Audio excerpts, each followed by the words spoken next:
The wheels are only ever driven by an electric motor, and that means that we can control the engine that's generating the electricity separately to the driving speed and the acceleration. But we've also added another technology, which is active noise cancellation. So very similar to the headphones that you use on the aeroplane, we have a speaker in the luggage room of the car that will play the inverse noise to the engine and cancel it out. So when you're driving around the city, the engine can start and stop, and you won't even notice it's happening.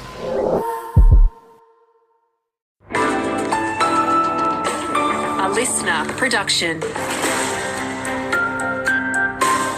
G'day, it's Tom Perri with you. Billions of dollars in illicit tobacco has been seized in raids across South Australia. The $2.38 million worth of tobacco and almost $400,000 in cash were found in raids on 14 properties in Adelaide and Whyalla last week. SAPOL Detective Chief Inspector Brett Featherby says it's the biggest bust to date. The cash seized on those days demonstrates the amount of profit that is being driven within the illicit tobacco market by serious and organised crime in South Australia. The revelation comes following raids on a number of Limestone coast businesses the week prior. Still no word on exactly when more mobile phone towers will be installed in the southeast following a funding announcement by the SA Premier back in 2023. Last week saw Treasurer Stephen Mulligan reaffirm the government's commitment to build an additional 27 mobile base stations in the region without providing clarity on when the project would be delivered.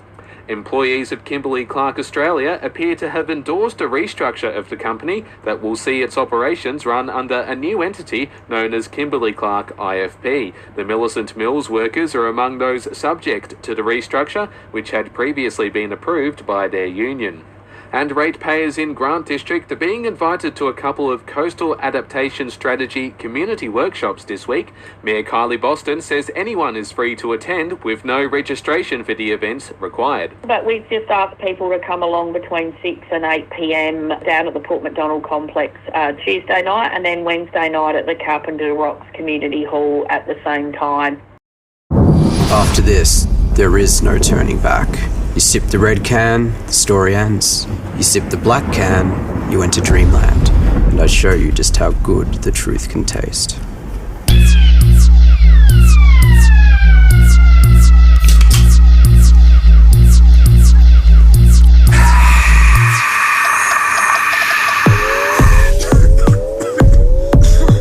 Take the Pepsi Max Taste Challenge.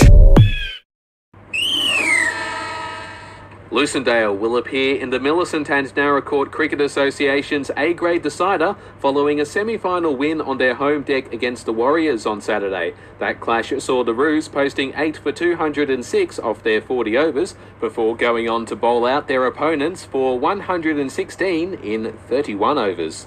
Anaconda's four-wheel drive adventure catalogue is on now. Gear up for the great outdoors with up to 50% off all June four-wheel drive storage and recovery gear. Pay less to play more at Anaconda.